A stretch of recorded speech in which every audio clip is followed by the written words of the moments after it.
আসসালামু আলাইকুম ওরহমতুল্লাহি ওবারাকাতুহ। সূরা কাউসার 3 বার পড়লে কি হয়? 99% মানুষ জানে না। আমলটি করার মাধ্যমে কি কি উপকার হবে তা আমরা জানব। তো আজকের এই ভিডিও আমরা জানব হাতের আঙ্গুলের ভিতরে সূরা কাউসার 3 বার পড়লে কি হয়। সম্মানিত দর্শক, ভিডিওটি না টেনে সম্পূর্ণ দেখুন। আপনারা ভিডিওটি যদি টেনে টেনে দেখেন তাহলে সম্পূর্ণ নিয়ম জানতে পারবেন না, তাই ভিডিওটি না টেনে সম্পূর্ণ দেখুন। আর আপনারা যারা এখনও এই ভিডিওটিতে লাইক দেননি, লাইক দিবেন। আর আপনারা যারা আগে থেকে চ্যানেলটি সাবস্ক্রাইব করে রেখেছেন, আপনাদের জন্য অনেক বেশি ভালোবাসা রইল। তো আপনারা যারা এখনও চ্যানেলটি সাবস্ক্রাইব করেননি, এরকম নতুন নতুন আমলের ভিডিও পেতে অবশ্যই চ্যানেলটি সাবস্ক্রাইব করবেন। প্রিয় দর্শক, আমলটি করার জন্য আমাদের সর্বপ্রথম কি করতে হবে? সর্বপ্রথম আমাদের ওযু করে পবিত্র হয়ে এই আমলটি করতে হবে। তো ওযু করা হয়ে গেলে আপনি 3 বার ইস্তেগফার আদায় করবেন, যেমন আস্তাগফিরুল্লাহ আস্তাগফিরুল্লাহ আস্তাগফিরুল্লাহ। এরপর আপনি 3 বার দরুদ শরীফ পাঠ করবেন, যেমন আল্লাহুম্মা সাল্লি আলা মুহাম্মাদিন ওয়া আলা আলি মুহাম্মাদ কামা সাল্লাইতা আলা ইব্রাহিম ওয়া আলা আলি ইব্রাহিম ইন্নাকা হামিদুম মাজিদ। আল্লাহুম্মা বারিক আলা মুহাম্মাদিন ওয়া আলা আলি মুহাম্মাদ কামা বারাকতা আলা ইব্রাহিম ওয়ালা আলি ইব্রাহিম ইন্নাকা হামিদুম মাজিদ।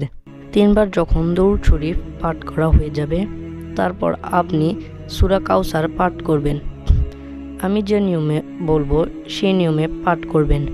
আর সূরা কাউসার পাঠ করে আপনি আপনার ডান হাতের আঙ্গুলের মধ্যে আপনি ফু দিবেন। সম্মানিত দর্শক, আমি এখন আপনাদেরকে দেখাচ্ছি কিভাবে আমলটি করবেন। বিসমিল্লাহির রহমানির রহিম। ইন্না আ'তাইনাকাল কাউসার ফাসাল্লি লিরাব্বিকা ওয়ানহার ইন্না শানিআকা হুয়াল আবতার।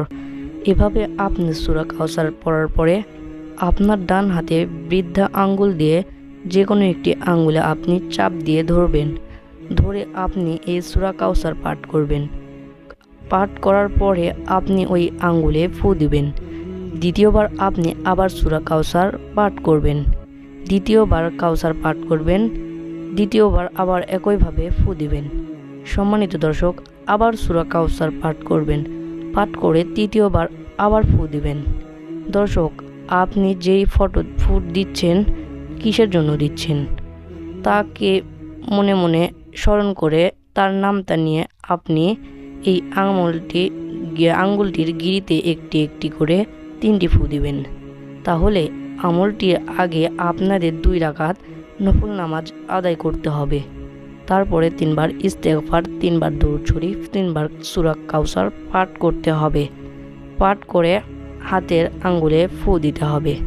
দর্শক, এই যে আমলটি করলাম, এই আমলটি করে আমাদের কি হবে? এই আমলটির মাধ্যমে আপনি যাকে ইচ্ছা তাকে বশ করতে পারবেন। আপনি যদি চান কাউকে আপন করে নিতে, আপনি যখন এভাবে ফু দিবেন, তারপরে সে আপনার কথা মতো চলবে। এবং আপনি যাকে পছন্দ করেন এবং আপনি তাকে বিয়ে করতে চাচ্ছেন, তাহলে আপনি তার নাম নিয়ে আঙ্গুলের গিয়ে ফু দিবেন। অবশ্যই সে বাধ্য হয়ে যাবে আপনার কথা শোনার জন্য। তো এই আমলটি কতদিন করতে হবে? এই আমলটি আপনারা 5 দিন করবেন। যে কোনো সময় আপনি এই আমলটি করতে পারবেন। তো আশা করি আপনারা বুঝতে পেরেছেন। সম্মানিত দর্শক, এই ছিল আমাদের আজকের ভিডিও। ভিডিওটি ভালো লাগলে অবশ্যই চ্যানেলটি সাবস্ক্রাইব করবেন। আসসালামু আলাইকুম ওয়া রাহমাতুল্লাহি ওয়া বারাকাতুহু।